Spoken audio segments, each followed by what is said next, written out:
That can't be happening. This is a heavy blow to every Bitcoin holder in the EU. The ECB is now launching the next attack on Bitcoin. I'm just making a video and saying, hey, something is finally changing for the better. Czech Republic is passing pro-Bitcoin laws, only to find out a few hours later that the ECB is planning a counterstrike against them. It says here in Handelsblatt, the ECB president has reprimanded her colleague in Prague, and now they're basically revving up the drum again. Bitcoin is too speculative and has no intrinsic value, and who knows what else. And they're even threatening consequences if you introduce Bitcoin in the Czech National Bank. Of course, it's not said directly. They don't say, okay, if you buy Bitcoin now, I'm going to take you out or something like that. Or then there will be very clear consequences. And of course, it's said in a bit more diplomatic way. We'll take a look at that in a moment. There are even two threats. On one side, we have Christine Lagarde against the Czech National Bank. On the other side, there's a second interview with some guy named Cipollone or something like that, who is also firing shots against the Czech Republic on behalf of the ECB. It's just crazy what's going on here. Hey guys, I thought, okay, finally we have something positive here. But it seems like the negative streak just won't stop. Every time we look at the EU, there's negative Bitcoin news. Either something with regulation, or then the ECB does something again. Or then some bird says again that Bitcoin is really, really bad and so on. And we see that the elite is shaking in their boots.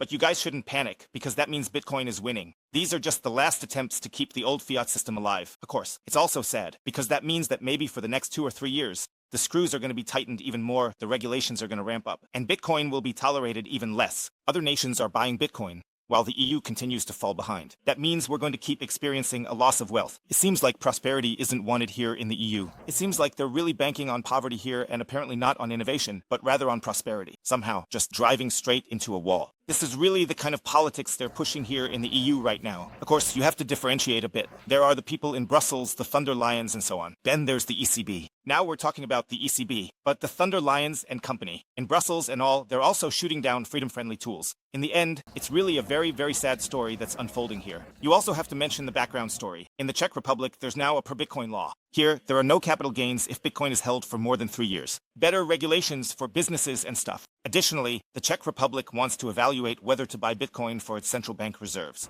And I don't even think that's it. That the pro-Bitcoin law isn't the problem here. It's more about the approach of wanting to buy Bitcoin. I think that's really causing problems for the ECB here.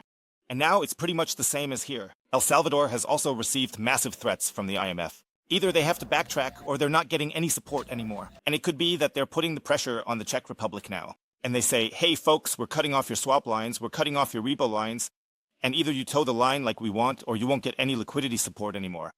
And that's obviously really, really bad for a country like the Czech Republic if they end up in a tight spot.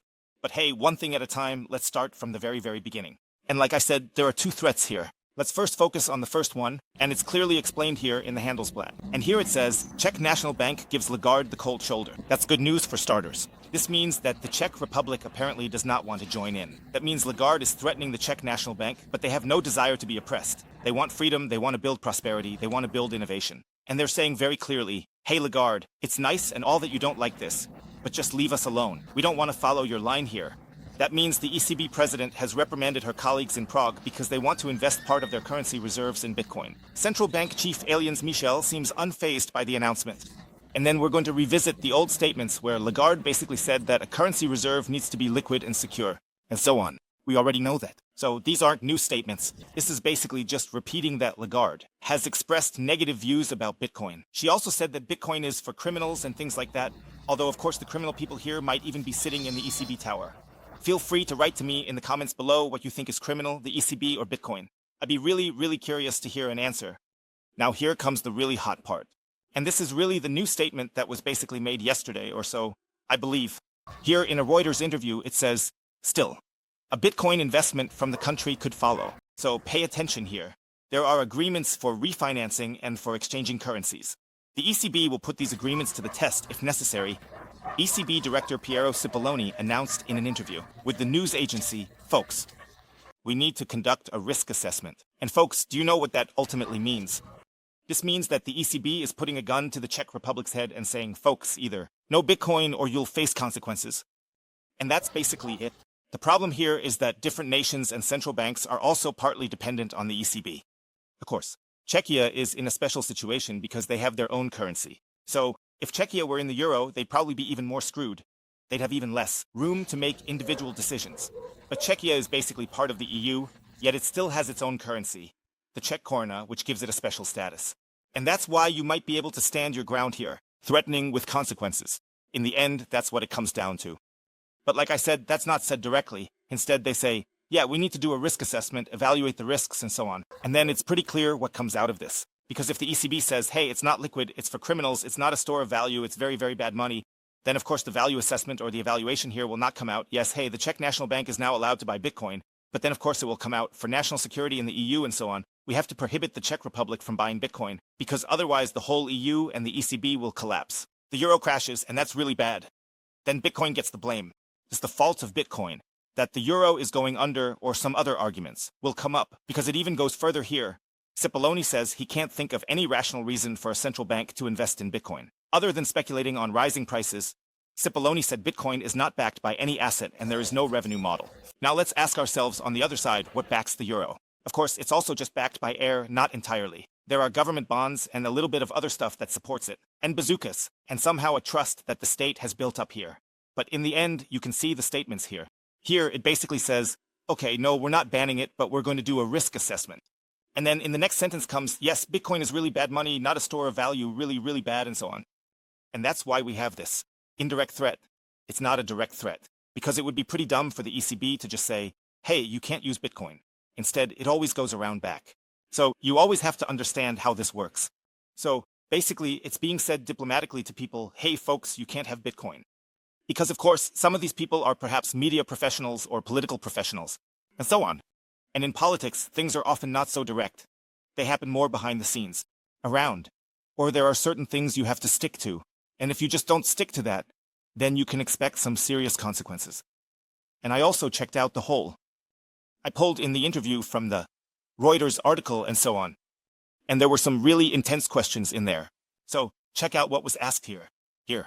The question was asked now about Bitcoin. We know that the ECB has repo lines and swap lines with other central banks.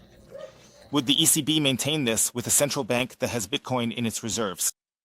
And here, basically, the answer is that's an interesting question. Luckily, we don't have to worry about that at the moment since no major central bank is thinking about it. Here it's explained again that you need to do a risk assessment. That's basically it right here, the answer.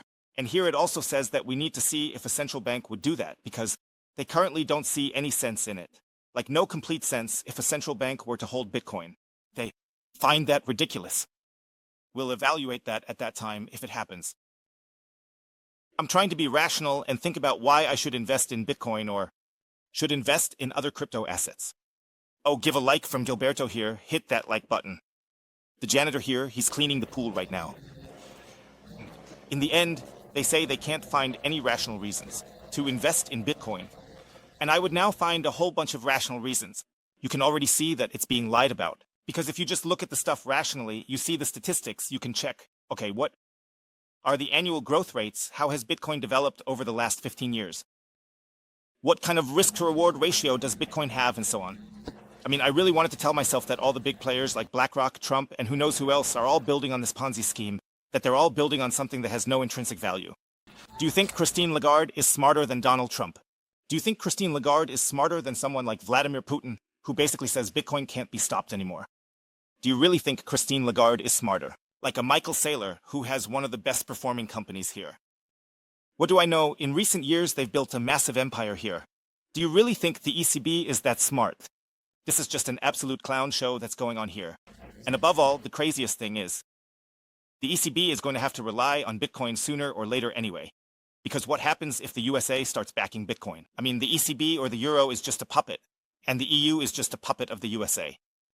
If the USA starts backing Bitcoin, then the ECB has to follow suit because the ECB isn't independent. Germany is not independent. Germany is dependent on the ECB. Germany is dependent on the EU and, of course, also on the ECB. And on the other side, the EU and the ECB are dependent again from the USA. A lot of people are looking at, okay, what is the ECB doing? Interest rates up, interest rates down. The ECB is just looking at what's happening in the USA, and then they basically react to what's happening in the USA. And if the USA puts pressure on us, it will now also impose tariffs. And what do I know? The euro, the EU, the ECB, they have to fall in line just like the USA does. And if the USA starts backing Bitcoin, why are we shutting ourselves off from Bitcoin right now? This means that we are missing out on innovation and missing out on important time ahead. That means every moment that you put into Bitcoin here, you have here a disproportionate advantage because other nations may not be in Bitcoin yet.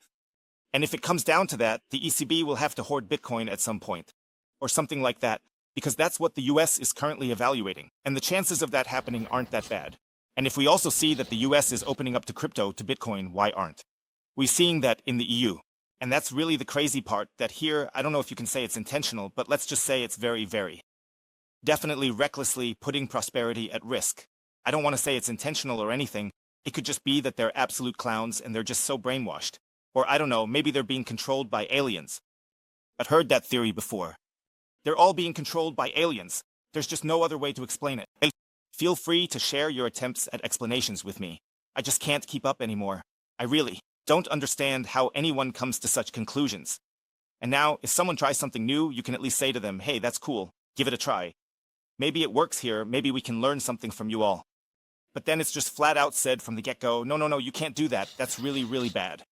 That's just a really, really bad attitude. You can't really learn that way. In the end, it's really just a question of awareness or mindset, how you approach life.